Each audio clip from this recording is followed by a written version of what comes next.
باتیں اسے متاثر کر رہی ہے۔ اس ایپیسوڈ کے آغاز میں آپ دیکھیں گے مہرین گھر آ کر اپنی منگنی کو لے کر شدید الجھن میں مبتلا ہو جاتی ہے۔ وہ جانتی ہے کہ شایان اس کی جذباتی کیفیت کو نہیں سمجھتا، لیکن والدین کے دباؤ کی وجہ سے وہ چپ رہنے پر مجبور ہے۔ شایان اس پر پسند مسلط کرنے کی کوشش کر رہا ہے اور اس کا سرد رویہ مہرین کو مزید بے چین کر دیتا ہے۔ اور دوسری طرف رضا بھی پہلی ملاقات کے بارے میں سوچ رہا ہے، حالانکہ وہ اپنے جذبات کو قبول نہیں کر رہا، لیکن وہ مسلسل مہرین کے بارے میں سوچنے پر مجبور ہے۔ اس کا دوست حیدر اس کی بدلی ہوئی طبیعت کو فوراً بانٹ لیتا ہے اور اسے سوالات کرتا ہے، لیکن رضا صاف انکار کر دیتا ہے کہ اسے کوئی فرق نہیں پڑتا۔ عریشہ جو رضا کی محبت میں اندھی ہو چکی ہے، اس کی حرکت پر نظر رکھی ہوئی ہے۔ وہ محسوس کر رہی ہے کہ رضا کسی اور کے بارے میں سوچ رہا ہے۔ وہ رضا کے گھر والوں کو بتاتی ہے کہ وہ جلد از جلد شادی کرنا چاہتی ہے تاکہ رضا کسی اور کے قریب نہ جا سکے۔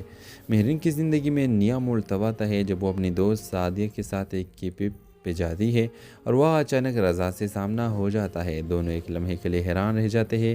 مہرین کی کوشش کرتی ہے کہ بات نہ کرے، لیکن رضا اس سے تلخ لہجے میں مخاطب ہوتا ہے، جس سے ایک بار پھر ان کے درمیان تلخی بڑھ جاتی ہے۔ کس کے آخر میں رضا گھر آ کر مسلسل بے چین دکھائی دیتا ہے۔ وہ خود کو سمجھانے کی کوشش کرتا ہے کہ مہرین صرف ایک اتفاقیہ ملاقات تھی، لیکن دل میں پیدا ہونے والی جذبات کو روک نہیں پاتا۔ دوسری طرف مہرین بھی الجھن کا شکار ہے کہ آخر کیوں رضا کی باتیں اسے متاثر کر رہی ہے۔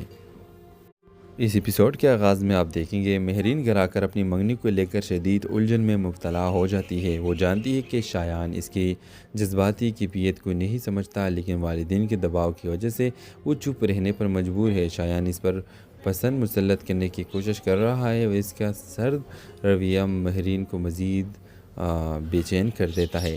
اور دوسری طرف رضا بھی پہلی ملاقات کے بارے میں سوچ رہا ہے، حالانکہ وہ اپنے جذبات کو قبول نہیں کر رہا، لیکن وہ مسلسل مہرین کے بارے میں سوچنے پر مجبور ہے۔ اس کا دوست حیدر اس کی بدلی ہوئی طبیعت کو فوراً بانٹ لیتا ہے اور اسے سوالات کرتا ہے، لیکن